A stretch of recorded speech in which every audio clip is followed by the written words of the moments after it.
Okay, welcome to part 2 of my top 15 worst Megaman X Mavericks. Last episode, or last part I should say, we have left off with Burn Rooster coming at number 11. So, in part 2, we're going to go ahead and tackle Mavericks 10 through 6, starting with number 10. Number 10. Crystal Snail for Megaman X2. Okay, before we go to everything wrong with this Snail, I do have some positive things I want to say. One, I love his stage. As his name implies, the stage is crystal themed. You have crystal eyes, blocks, spikes, crystal slopes, which are extremely fun. You have a ride armor that's actually good to use, and you have a kick-ass 16-bit soundtrack. Okay, pause it over. Time to move on to the negatives.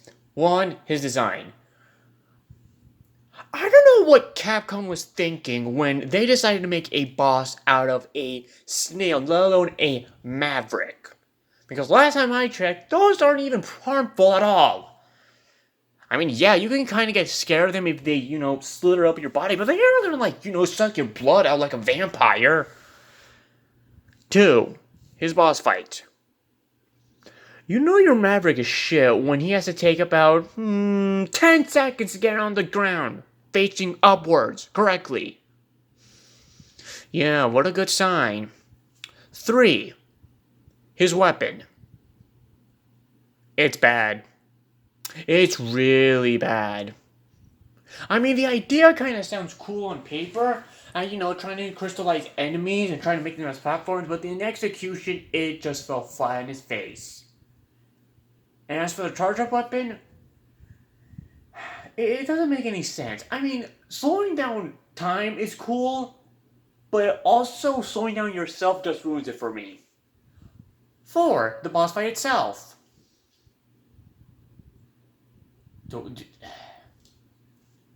Folks, if you do ever make a snail-based boss, don't do it how Crystal Snail does it, okay?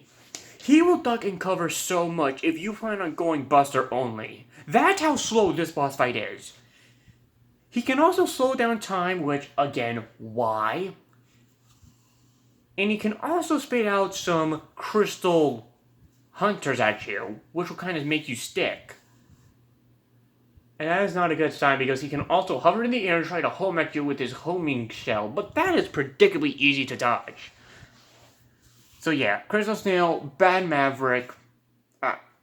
Let me just move on to the next number before it slows me down. Number 9. Blaze Helix from Megaman X6. Or I should say Burn Rooster's brother. Similar to Tunnel Rhino, I wanted to like this Maverick. A Maverick based off a mythological creature, a phoenix, a bird rise up from the ashes with a fire superpower. How can you go wrong? Blaze Phoenix is where you can go wrong. The only thing that I like about this guy is his design. Not even his weapon is worth... Yeah, his weapon is decent, but going through a stage, which we'll get in a bit, isn't worth it. Now let's move on to the stage. Can I please ask, why is there barely or almost no fire gimmicks within the stage? Literally, the only fire gimmick that this guy has is flame pillars and a purple flame. And that's it. You know what the actual stage is? You have to battle not 1, not 2, not 3, not 4, but 5 red rings of death. 6 if you count the one in the alternate path. 5 to 6 red rings of death. All of which, with an enormous health bar, takes forever to destroy, each with an annoying gimmick behind them. Okay, first red ring of death, okay, it's simple. He just moves back and forth. Nothing special. Second red ring of death, he moves up, left, down, right. Okay, that's not so bad. Third red ring of death, or third and fourth red ring of death. He goes left and right, this time an upward or downhill slope. There's barely any differences. Fifth red ring of death. You have insta-kill purple fire chasing you. So not only do you have to tackle the red ring of death, you also have a semi-auto scrolling section. Isn't that fantastic? And the sixth red ring of death is like the last one, except it's the easiest. Because there is no auto-scrolling section. No, you just gotta wait the perfect time to destroy the red ring of death. And as for his boss fight, it's pathetic. It is freaking pathetic. Even without his weakness, this boss fight is pathetically easy. And if you're skilled enough, you don't even need to take any damage. He only has his purple fires, just magma balls, a flame charge, fire wave, and that's it.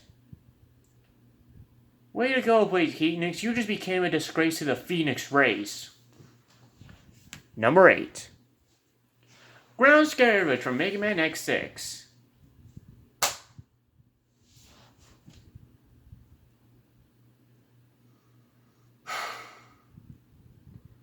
Never mind the fact that this guy is based on a dunk beetle. That's not what bothers me. The stage is what bothers me. Like a museum. For a dung beetle. No. I would even settle for an underground mine. At least that would make more sense for a dung beetle. But a museum? Oh, but that's just the tip of the iceberg. It's not just a museum. It's a randomized museum. Like, you know those totem poles, right? You know the ones that you had to destroy? When you enter the hologram, it sends you to a randomized place.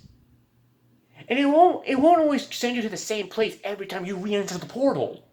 The first run, okay, you enter the totem, okay, you're sent to one room. You die, you have to enter the same totem. You enter the same totem. It sends you to a different room. And if you want to get everything here, I say you have to, play it multiple times if you want to get the alternate path, rescue all the non-Maverick robots, all the saviors is what I'm trying to say. If you want to get the heart tank, everything. You have to do, I don't know how many playthroughs it is, but you have to do a lot of multiple playthroughs if you want to get everything here. You thought it was bad when you had to play Duff McWhalen's level twice if you want to get everything? Ooh, wait until you get with Ground Scaravage. Ground Scaravage gives Duff McWhalen a run for his money. And his boss fight, I think for about 85% of the time, all he does is roll around his dirt ball, whatever that thing is. Each time going bigger and bigger if you destroy it. And as for his weapon, they suck. They suck. Axe's weapon is just a ground boulder, which has a very, very piss poor speed if you try to attack it, and Zero probably has one of the worst techniques in Mega Man X history, a downward diagonal slash. Yeah, trust me, whatever you do not use that technique on any stage that has a bottomless pit. Just don't. It's going to save you a lot of time. And a lot of lives. Because you do not know how many times I died just trying to perform this technique when it just sends me all the way down to a bottomless pit. Seriously? Museum? This stage doesn't even deserve to be in a museum. Boy, if the museum workers ever need a new worker, I sure as hope they do not get Ground Scaravage because, they're going to have a field day with him. Number 7. Volt Catfish from Mega Man X3. In my personal opinion, Volt Catfish is without a doubt the worst Maverick in Mega Man X3. Say what you will about Neon Tiger, but at least he has some qualities that makes him more of a redeemable Maverick. Volt Catfish only has one good thing, and that's his weapon. An electric barrier that starts as a shield and can send out electricity through 3 different directions. That is the only thing I like about Volt Catfish. Everything else is just bad. The design, it's ugly, but I'll let the design slide, okay? I will let his design slide. There's nothing more you can do with a catfish, so as ugly as that design is, I'll take it. One thing I cannot take, however, is the stage. I'll just sum it up in 3 letters. RNG. It is an RNG stage. It's not as bad as Ground Scaravage, but RNG, they do not work well in the Megaman universe. They do not work in the Megaman universe, regardless how good your Maverick or any Megaman boss is. Don't add RNG stages to a Megaman game. His boss fight, it's pathetic. And slow. Like the first half, all he just does is send out some electric attacks that can dodge very easily. And for the second half, it's just his second half, it's just there to waste time. It is just there to waste time. Like, he'll just put up an electric barrier with 2 electric shields on the side, shoot out some electric sparks, and once about the 7th spark, he'll just charge at you. So it can easily be dodged. And he'll do it over and over and over again for the remainder of the fight. And just another problem, why is this not a water stage? Like, why didn't you just have a water stage with electrical gimmicks? I mean, for Christ's sake, he's a freaking catfish! You know, fishes that, are underwater, they're mostly found in water? Catfishes? Why did you take that back? I know one other good thing I can, say about Volt Catfish. He can help me prevent electrical bills. Number 6. Wire Sponge from Megaman X2. Okay, let's get this out of the way. Yes, the design is ugly. Look, I know you're trying to make a Maverick based on a sea pickle, but this is not how you do it. I mean, I don't like pickles, but that doesn't mean you have to make them threatening. In fact, judging by the design, he looks like a cucumber trash can with flower pots. His stage... Okay, I know I'm basically repeating this because, Korrigan and Aero Dragon already said this, but yeah, his stage makes it look like that developers wanted to go through him first. They knew. I mean, you can argue the same with Chill Penguin, but at least Chill Penguin had gimmicks. Well, not much, because it had gimmicks that didn't look like an obvious, starter. Not the case with Wire Sponge. His design instantly means, ooh, we should go to him first. But as for the stage itself, it's boring. The Harley barely acts like a hazard, but it's not, dangerous like a Rainy Turtleoid was. Spoiler, he's on the list. But his boss fight, it's pathetic. Just like the rest of these Mavericks. He has some predictable attack patterns, he barely has any electrical powers, and all he really does is just spin around his little wires, is what I'm assuming they are, and just try to, attack you. Yeah, you can pretty much defeat this guy without a weakness and get a perfect score. I am not kidding. And his weapon is a letdown.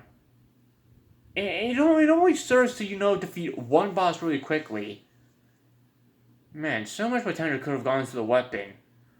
But with this guy, no, there was no potential. There was no potential by the time we saw the design. Yeah, let me know what it's like to live with SpongeBob, Wire Sponge, because I'm sure he'd be happy to meet you. Okay, that wraps it up for part 2. Sorry I'm not sounding as, energetic as I was in part 1. Or in fact, I wasn't sounding energetic at all. I'm just trying to keep my cool because, my baby sister, trying to keep it down so I don't wake her up, don't make her cry. But that ends it up for part 2. Come back next week as we finally wrap this list up with Mavericks 5 through 1. And trust me, the ugliness doesn't even begin. I'm the Fluid Ninja, and I'll see you all in part 3.